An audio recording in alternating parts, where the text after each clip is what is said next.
Welcome to Three Geeks in a Pod. A news, Three Geeks in a Pod. Welcome to Three Geeks in a Pod. Welcome to a news.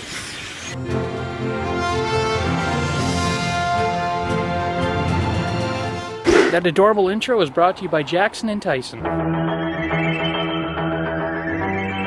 Now, if you caught last week's episode, you remember me talking about 106 missing Doctor Who episodes being found in Ethiopia. I still can't verify whether or not that's true. I've been informed by Mercenary Pen that themirror.co.uk is not the most reliable of sources. However, the BBC did report this week that they did find 9 episodes of the series in Nigeria. I don't know if those stories are connected. I don't think it really matters either way. It's really cool when they find episodes regardless. What's really cool about these episodes is it actually completes 2 different series from the Second Doctor era. The Enemy of the World, they discovered episodes 1, 2, 4, 5, and 6, 3 having previously been found. And The Web of Fear, which apparently is a huge fan favorite series. I don't know about it. Episodes 2, 4, 5, and 6 have been found. 1 had previously been found, and 3 has been reconstructed from audio tapes and images and whatnot by the fans. So 2 more series of Doctor Who have been complete. I'm really happy about that. I hope that we can find more. It's always great when all of these old episodes can be found. Now, elsewhere in the news, if you happen to catch this week that GTA Online launched, a lot of people were kind of upset because it wasn't the most successful launch. There were a lot of bugs and problems and characters going missing, and not all the missions worked out properly. And there's a lot of problems that they needed to fix. So Rockstar announced this week that there are patches that are coming out for both the PS3 and the Xbox 360. I think the PS3 one may already be out. The 360 one is coming soon. Rockstar has announced that they are launching fixes for both the Xbox and PS3. I think the PS3 one is out now. Unfortunately, they announced also that if you lost a character, your character's probably lost for good. There's no way to recover them. However, they're going to be compensating everyone who has GTA Online presently with a $500,000 bonus of in-game money. So, not the best solution, but I mean, it's better than nothing, and at least they're acknowledging that there are problems.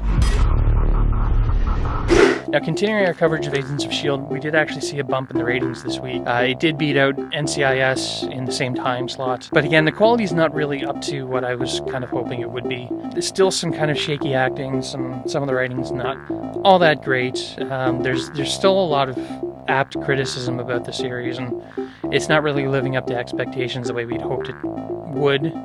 I still think that there's potential for the series. This week they introduced a potential villain character who, if you know your lore in the comics, is kind of familiar. Not the most well-known villain, but there's potential. I really like the idea that this villain is kind of a direct result of Coulson's choices, which might come back to haunt him. Who knows? But what's most interesting is that ABC has granted them a full season run. So we are going to get a complete 24, 26 episode season. And I really hope that because they're getting more of a season that they'll start doing some more interesting things with the series. Who knows? Again, I'm optimistic, but not holding my breath. Now, elsewhere in potential TV news, Joe Michael Chuck of Sky News reported this week on Twitter that he'd met with Robert Orci at a premiere and was talking to him about the potential of Star Trek returning to television. Now, this is kind of shocking news. It's not even really news, it's more of a rumor because he only really stated it on Twitter. There's been no official report from him or from Sky News about it, and Robert Orci hasn't come out to either defend or deny the story, but it seems that he seems to think that it's going back to TV. This is counter to Abrams' report not too long ago that CBS wasn't really interested, but apparently they've been meeting with them, and who knows. But since there's been no official word, I'm going to treat this as rumor. It was reported a while back that Bryan Singer and Brian Fuller of Pushing Daisies fame had actually been meeting about doing a Star Trek series based in the same universe, but who knows? Again, this is all just rumor and speculation.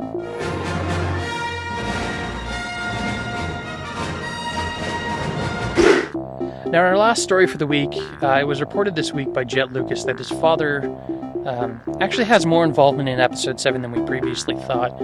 According to him, about a year before the sale to Disney, George had actually been working on a script for episode 7, 8, and 9 and doing research as he does prior to every trilogy, and apparently has been in near constant contact with J.J. Abrams and a little more involved than we previously had been informed. We knew that he was going to be involved in some sort of consultant type capacity. We thought he'd be kind of less involved, and so I'm kind of encouraged by the idea that George still has some sort of input into the series and is going to be more than just a consultant to some degree. I don't know. Who knows? So that'll do it for the news this week, guys. I'll be back next week with even more news, and hope to see you then. Bye.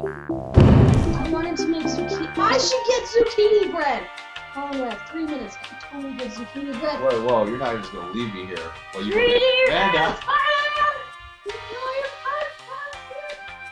You invite me over here, and then you just leave me here? You leave me to the wolves? They're gonna tear me apart, Amanda.